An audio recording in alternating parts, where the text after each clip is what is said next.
and welcome to our Who review in 20 minutes, where we review an episode of Doctor Who. Oh, I think I just threw my phone on the floor by accident.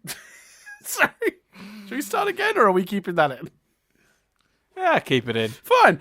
I was like, oh, my phone's too near the mic, so I went to throw it. There's a bed behind me from this desk, and I went to throw it on the bed, and I think it missed or bounced off. So, Schrodinger's phone right now could be smashed to pieces, could be fine. Maybe at the end of the episode, I'll quickly check it and confirm. We can live in anxiety for the next 20 minutes. We can live in anxiety. I like that. We'll do it afterwards. I'm nervous. So we are reviewing Doctor Who episodes in 20 minutes every week. This week we're covering the story and the engine. I am going to start the timer. It starts now. Chris, how do we feel about the story and the engine? This week more than ever, I feel pressure going first because I don't really know how I feel about it, and I don't know if that makes for a good. And I don't know if that makes for a bad review because I don't know. I can try and go first, but I have the same problem. No, I'll give it a go. Here's the crux of the problem for me. I think there are elements of this episode I absolutely love, and there are elements that frustrate me. I love the core element of the central plot in a way. I love the idea of the story set at the barbershop. I love the where that comes from. I loved the stuff about how this doctor felt suddenly that they weren't welcome in certain parts of the universe, so they came here and they felt welcome, and they felt welcomed with opened arms, and they love coming here. I love that. Like, what a beautiful way of telling a story unique to this doctor, and just so much, this and Dot and Bubble last year. Like, I feel like we never really got that with Jodie. Compare this to Ian sitting there in The Power of the Doctor and going, "Did you just say she?" Like let's actually tell stories unique to each Doctor, and this is a brilliant way of Ncuti Gatwa's casting and being used in this way, and not being used in this way. That sounds really bad, and I'm stumbling over the right words to say it, to explain it. But the notion of the Doctor saying, "I've never been a black man before, so I had to learn to adapt and get used to certain things," and I thought that element of it was beautiful, and that element of potentially introducing that culture to people. Like, I was aware of it, but but not necessarily, I say aware, it doesn't mean I necessarily understand it. I don't have the perspective where I could, arguably, but I thought that was amazing and beautiful, and I really, really loved that. And there were other elements of it. The animation appearing on the screen for the different stories I thought was great. The notion of the Doctor's never-ending story and all the stories being within them was good. I thought, Belinda letting him go and explore and be so happy as he wandered through the marketplace. I thought there was a lot of really great stuff. My struggles with it were probably two big struggles. One is I thought that it was bizarre in a arc. The 15th Doctor's arc has arguably been about the Pantheon, I can't say the word properly, and gods, and what Pantheon and gods, and what we are knowing gods to be within that arc, within this Doctor's journey, is the god of light and the god of music and that kind of thing. To suddenly do a story where we bring in real gods and sort of use gods in a different context, I thought felt odd. And I thought potentially, for younger viewers, potentially confusing almost. And I thought that was a bit of a bizarre choice. But my bigger issues, and I really hate to say it, usually you come down on him harder than I do, but my biggest struggles with it were, and we know from the writer's tale, we know from various interviews that Russell T Davies, even if the episode is credited to one writer, Russell T Davies will still work on the scripts and do a pass of them. And I really hate to say it, but any place where I felt Russell T Davies's Russell T Davies's influence, those are the elements I didn't like. So, for example, the World Wide Web notion and the troll on a World Wide Web. And in an episode where you reference a troll on the World Wide Web, you bring back the Fugitive Doctor and say that the story might be returned to. It feels too clever for its own good. And it feels too... It kind of feels smug. And I saw an interview on social media yesterday where Russell T Davies talked about how he felt Joe Martin was missing from the story, because the story was about, the stories that are within us and that get told and don't get told. And they felt it was right to include her in this. And that seemed really nice and earnest, but it's not how it felt when I watched the episode. It felt like another fourth wall break. It felt like something else which this era has been ripe with, from the scene in Lux with the fans to literally stating the words "Planet of the Incels." Going back to last season when they made the joke about diegetic music. Since Ncuti's Doctor appeared, and since the Giggle basically, we've been doing meta stuff every week, without question, almost every week. Yeah. But some of it just lacks such subtlety that it winds me up, and I just felt, troll on the World Wide Web lacked subtlety, and that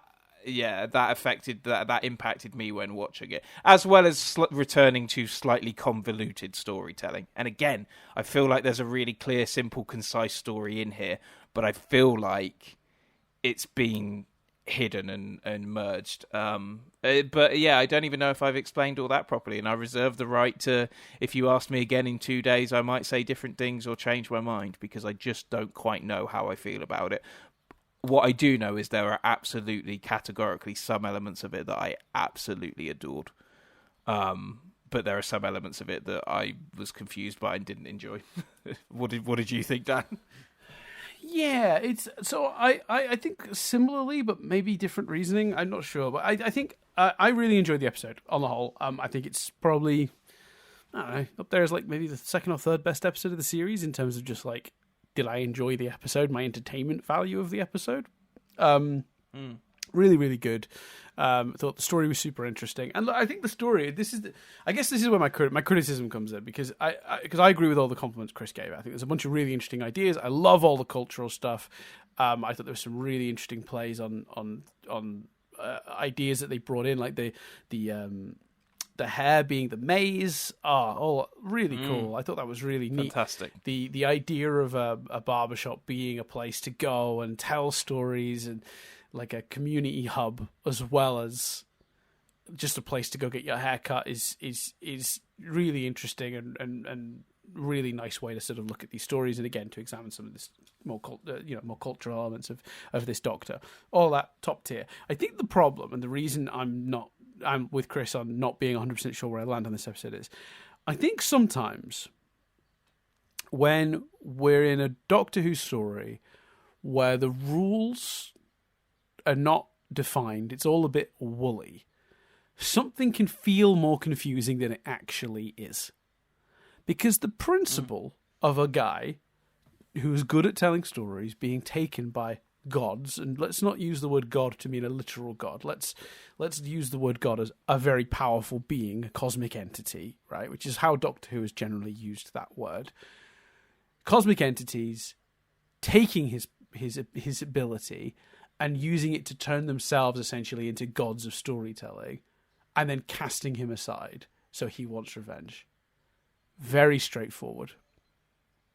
His revenge leading to storytelling being wiped from the earth the way music was wiped from the earth in the Beatles episode, or quality music I should say, when we messed with the Through the God of Music. I'm on board with that as an idea, but the problem is the show doesn't want to commit to the practicalities. It doesn't want to establish the rules, and that can have two negative effects. One, it can make the story feel more confused than it actually is. When you break it down, I think that storyline is very straightforward. I don't think there's anything too confusing about that at all. But it just makes the whole thing, when you don't understand the rules, feel very woolly, and it has an impact on the tension. Because I don't really understand the rules of the world the Doctor is entering into, because it's no longer a straight science fiction situation. It's like we're dealing with gods and cosmic entities and things that are a bit like ethereal, which means, yeah, I guess we'll just contrive a reason for the Doctor to solve it, and it'll work, because I don't understand the world enough to know that it wouldn't work.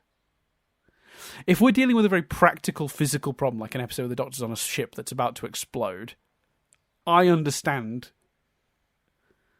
the realism of that and the reality of that and the consequences of what would be done and the damage of not.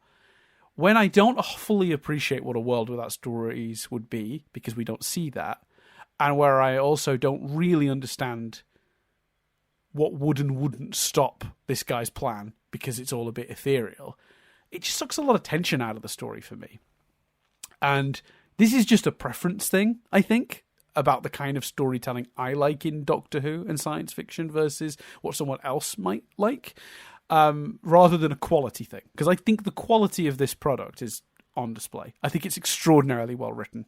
I think it's brilliantly realised. I think it's deeply creative. I think it uses one location extremely well. I think it's full of really great ideas. And they're given the time, which has been a criticism we've had multiple times across this season. The pacing of this episode is also really good, which is something we've criticised this season. I am just... The conclusion I think I'm coming to, and I'm not certain, and like Chris, I reserve the right to come back next week and say I was wrong about that or I've changed my mind about that. But the conclusion I think I'm coming to is that it's just not my favourite style of Doctor Who episode. Because we're dealing with more wishy-washy concepts, more woolly, ethereal concepts, I find it harder to grasp onto the tension of those, because it just feels like, well, the writer can just contrive a reason at any time that will make as much sense as any other reason of how they get out of it. You know what I mean? In a world of gods, what are the consequences? Well, we'll just undo it, because magic basically exists now. And that's been my problem with multiple episodes across Russell's run. This run, and I think it's leading to something. I don't think it's a coincidence we make jokes about diegetic music. I don't think it's a coincidence that the gods that we've met are all gods of filmmaking, essentially, because they're all the elements that go into making films and TV shows. Music, light, storytelling. We're slowly meeting the gods that make television.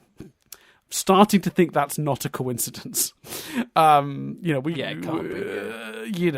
be. I guess death being the outlier, but death being a concept that often is used to fuel story. It's often the consequences of a character's attempts to succeed going wrong is that there might be death. So I don't know. I thought this was a really wonderful episode of TV. I just don't think it was for me, because I find it much harder to invest in these kinds of stories and feel tension in them, because it'll just sort of work out, because you can just sort of say it did. I did like the ending, though. I really liked the where we left the characters. I our guy returned to mortality, having friends, being back where he started, but like having that gift.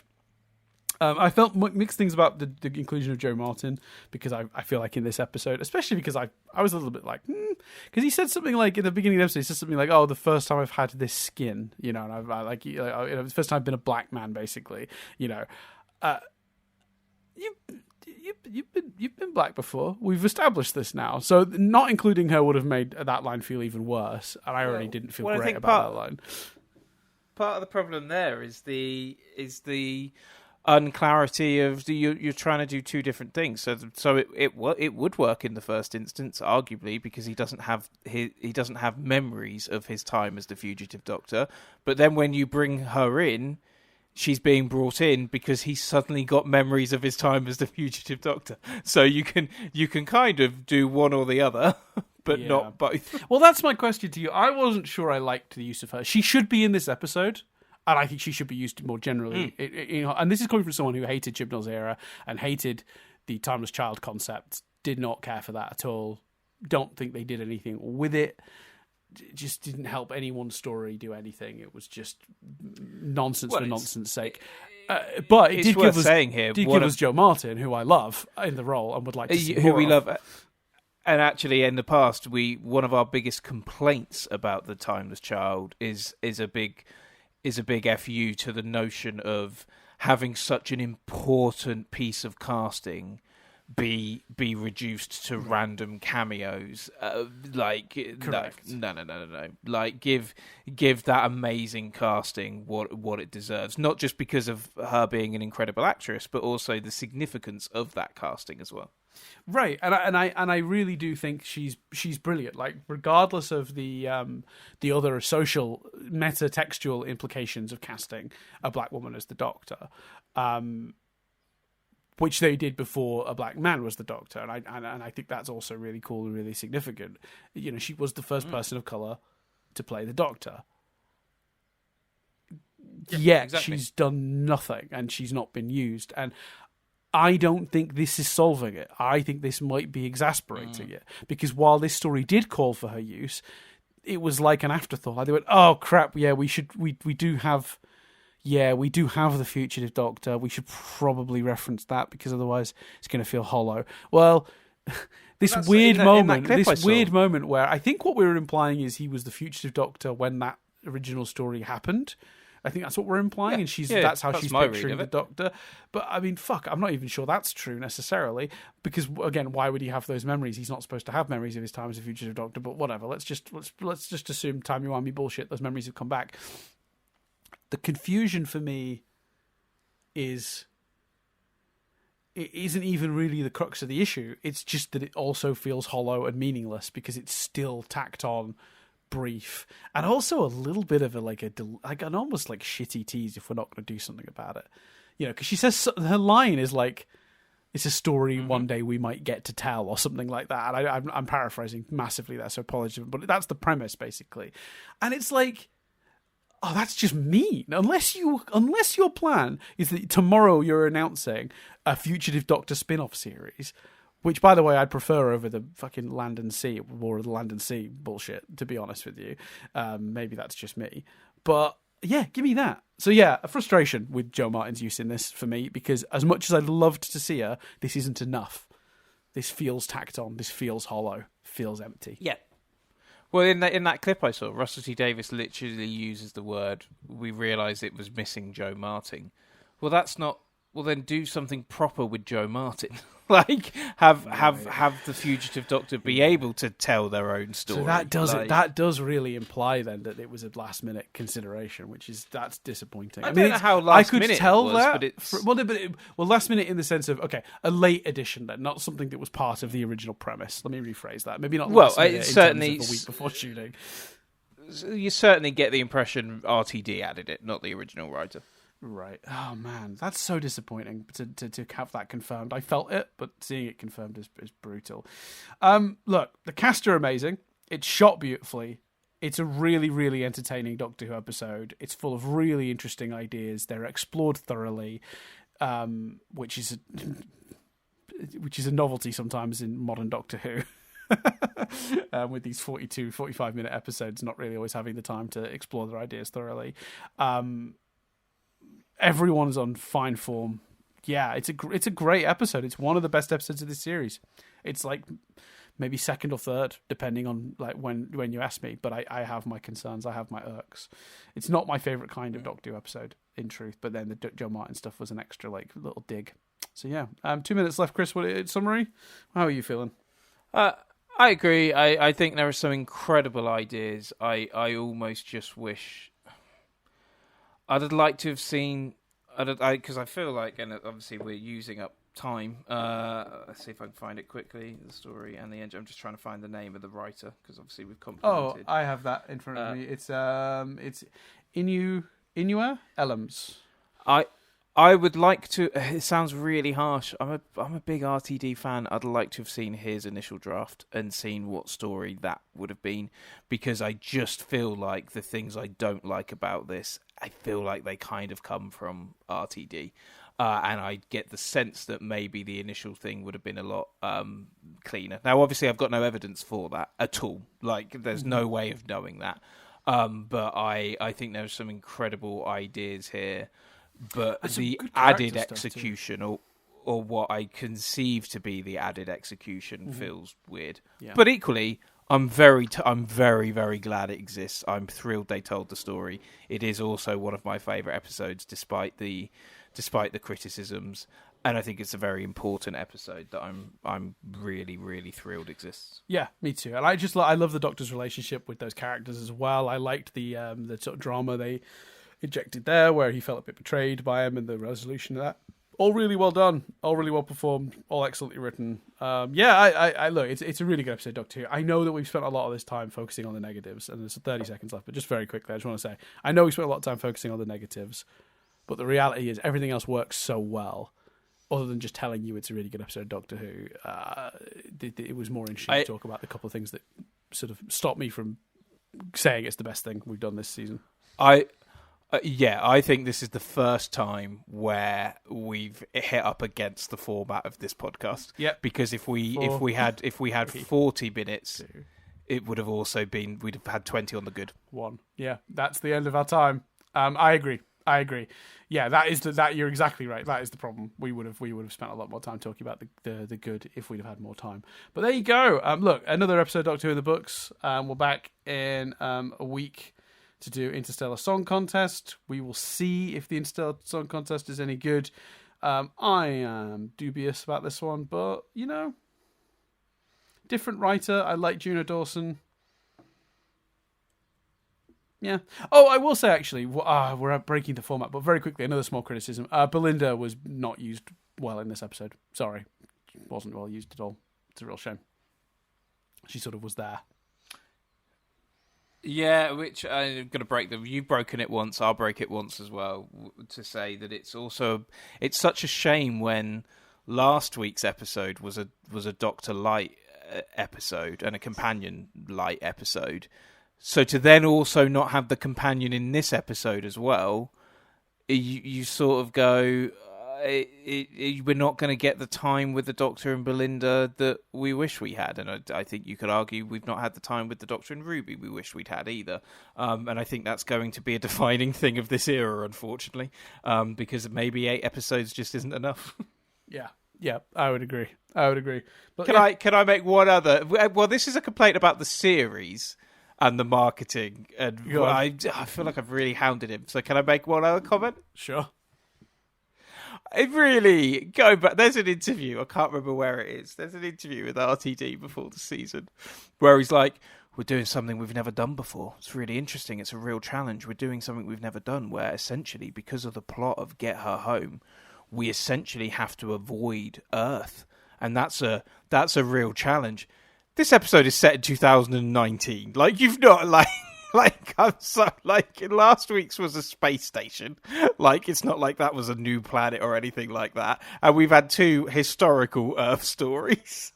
I'm not saying I've had an issue with any of that, but don't talk about it. Don't build up hype by implying that we're having to do stuff we've never done before when we're very much doing stuff we've done before. And if it weren't for that format, this episode would have been set in 2025. And other than naming the year, you wouldn't need to change a thing. Agreed. There you go. Well, there you go, everyone. Thanks for listening. We cheated a bit more this week, but it was a tricky one to review in 20 minutes. This is definitely the first time that's been a problem. But yeah, thanks everyone for listening. I'll come back in a week's time, and we're going to discuss the Interstellar Song Contest, which hopefully will be more easy to review in the time frame of this episode. Yes, yeah, it's going to be a bizarre one, and it's going to be interesting because I'm pretty sure this is the episode that might not even air on BBC One. Oh, is that right? We'll see. Yep, because I think there's a football match. It's squeezed in between a football match and the Eurovision Song Contest, neither of which obviously can be moved. Yikes! All right, well, we'll come back next week with that information. But thanks, there we go. It's the FA Cup final, Dan. It is which squeezed. Doesn't that infamously end in penalty shootouts quite a lot? I have no idea, but yeah. Okay, there you go. Well, anyway, thanks everyone for listening. We love you. We'll see you in a week's time. Goodbye. Bye.